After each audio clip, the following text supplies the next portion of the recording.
আজকে রান্না করব কাঁকরোলের তরকারি। আলু কেটে নিয়েছি, ওকে এরকম করে কেটে নিতে হবে। কড়াইয়ে তেল দিয়ে দেব, তেল দিয়ে আগে ভালো করে কাঁকরোলগুলো ভেজে নেব। তেল গরম হয়ে গেছে, আগে কাঁকরোলগুলো ভেজে নেব ভালো মতো করে।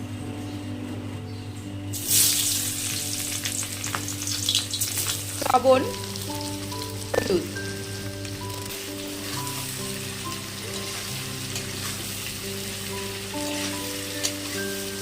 এমন করে কাঁকরোল রান্না করলে মনে হয় যেন কাঁচা কাঁঠাল, একদম কাঁচা কাঁঠাল নিরামিষ করে রান্না করলে যেরকম মনে হয় খেতে সেরকম লাগে।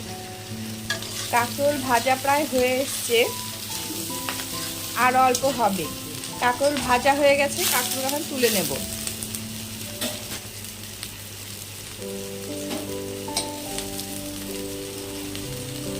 তেল দিয়ে দেবো আবার। তেল গরম হতে হতে আমি মশলাটা করে নিই। টমেটো, আদা, লঙ্কা গুঁড়ো,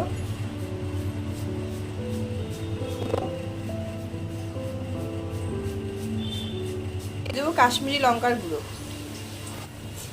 মশলা বাটা হয়ে গেছে, তেল গরম হয়ে গেছে, ফোড়ন দিয়ে দিতে হবে। দুটো শুকনো লঙ্কা, না মতো তেজপাতা,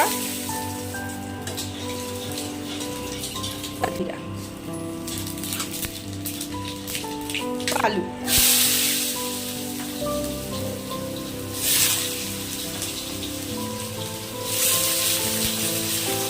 লবণ, হলুদ,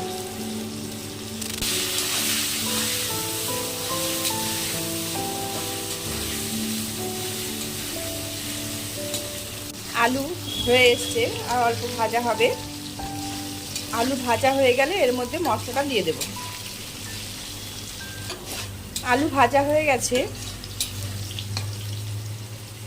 দিয়ে দেব 3টা কাঁচা লঙ্কা,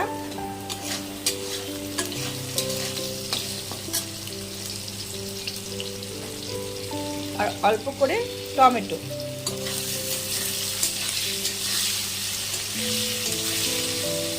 চিনি,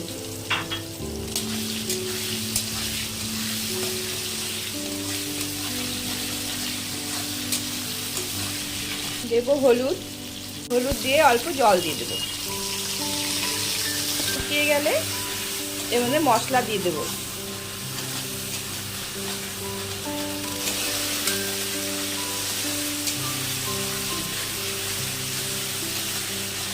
এখন দিয়ে দেবো মশলা। স্বাদ অনুসার লবণ, আগে হলুদ দিয়েছি তাই অল্প পরিমাণে হলুদ দেব। যারা মিষ্টি বেশি খান তারা এই সময় আরও অল্প চিনি দিতে পারেন।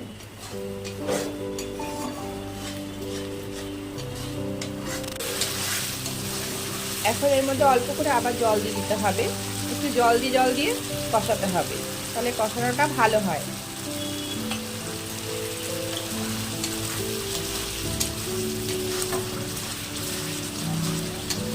জল দিয়ে দেব।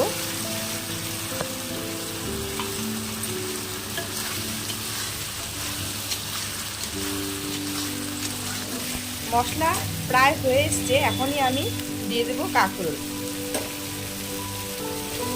যেই পাত্রে কাঁকরোল ভাজা রেখেছিলাম সেই পাত্র ধোয়া জলটা দিয়ে দেব।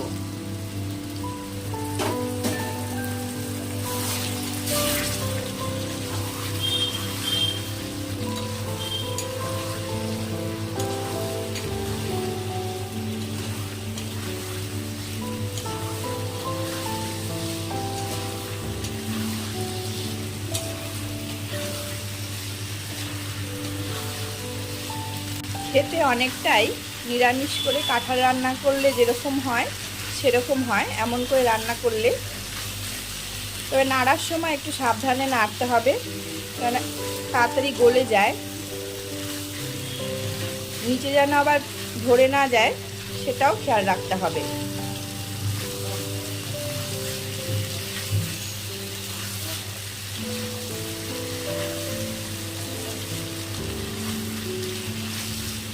আঁচটা কমিয়ে দেব এই সময়, আর দিয়ে দেব গরম মশলা। আঁচটা কমানোই থাকবে। হালকা নাড়াচাড়া করে এখন দিয়ে দেবো জল।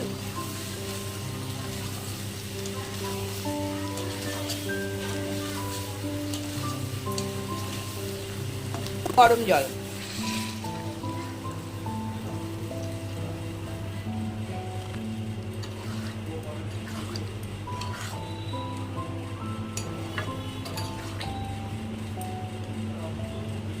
এখন আঁচটা বাড়িয়ে দেব। ঝোল ফুটে গেছে, আর একটু হলেই ঘি দিয়ে নামিয়ে নেব। পাতা, শুকনো লঙ্কা এগুলোর কাজ শেষ, তাই এগুলো ফেলে দেব। এগুলো আর রাখতে হবে না, ভাত খাওয়ার সময় না হলে মুখে পড়বে, তখন আরও ভালো লাগবে না। হয়ে গেছে, এখন আমি অফ করে দেবো গ্যাসটা। দিয়েছি গরম মশলা, তাই এখন সামান্য করে গরম মশলা দেবো। দিয়ে দেবো ঘি।